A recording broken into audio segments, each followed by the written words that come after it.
Professional skateboarder Cory Kennedy, whose feats have been widely documented in skateboarding magazines, films and competitions, is being investigated for vehicular homicide following a deadly crash on Vashon Island. Kennedy, 26, who grew up in Lake Stevens, was allegedly driving under the influence of intoxicants late Wednesday when he crashed into a guardrail and tree on Vashon Island, killing one passenger and injuring a second. A judge Friday found probable cause for vehicular homicide and released Kennedy on personal recognizance. A second court appearance is scheduled for Tuesday. Kennedy has not been charged. The passenger who was killed has been identified by friends as videographer Preston P. Stone Myjitter, 45.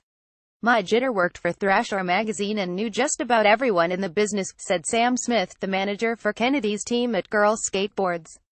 His regular segment, Brr, was one that people in the tight-knit community looked forward to. "It's sad that there will never be another Brr," Smith said. "Everyone knows and loves him. Everybody was touched by him. It's horrible," he said.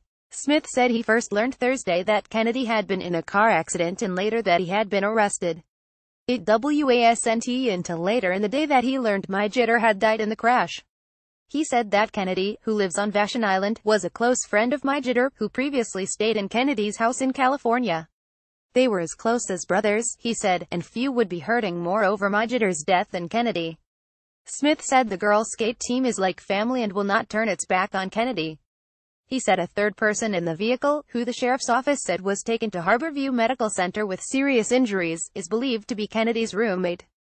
According to the King County Sheriff's Office, deputies were called to Southwest Bank Road and Thorson Road about 10:14 p.m. by a resident who heard a crash in front of his home. There they found a car had gone through a guardrail and into a tree, according to a news release from the sheriff's office on Friday. The sheriff's office said the driver of the vehicle failed to negotiate a sharp curve. Kelly Berg, who lives near the turn, said he heard the crash on Wednesday night. "It was 10:15 and I was going to sleep. I heard this car coming down. It was at a high speed," he said Friday afternoon. "Then I hear a big thud. I knew something had happened. I waited for screams. It was quiet. Dead silence. I called 911. Bork said that he surveyed the wreckage Thursday morning at the curve, which displays 15 miles per hour speed limit signs, and saw the car involved, an Audi. The whole passenger side was gone, he said. As news of the accident spread on the island, flowers were placed near the fir tree that had taken the main impact, its bark gone. The Audi had then been removed except for a few pieces of car parts. A man at the Vashon home where Kennedy lives declined to comment. The statement of probable cause outlining the sheriff's case said Kennedy was exceeding a safe speed for the conditions.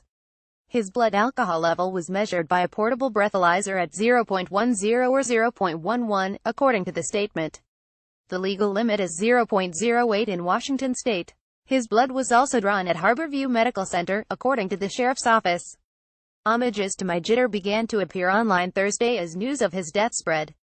On Thrasher magazine's website, owner Tony Vitello posted a remembrance. "Nothing is more heartbreaking than hearing news that a loved one has passed away. It hits you like a ton of bricks. As I'm writing this now, I still haven't moved an inch past the phase of shock, and I'm positive it's because there's no way Preston Myjitter has left us. There isn't a stronger, more brimming with life person on this planet. I'm certain of it. Preston was everything you could ever want in a human being. He loved his family and friends and skateboarding and life like no other person I've ever known. Preston is the guy you'd bring along if you were stranded on a island. He'd find the food, keep you safe, and eventually when search parties came to the rescue you'd tell them to turn back." Seattle Times news researcher Mioka Wolf contributed to this report. Eric Lasitis reported from Vashon Island.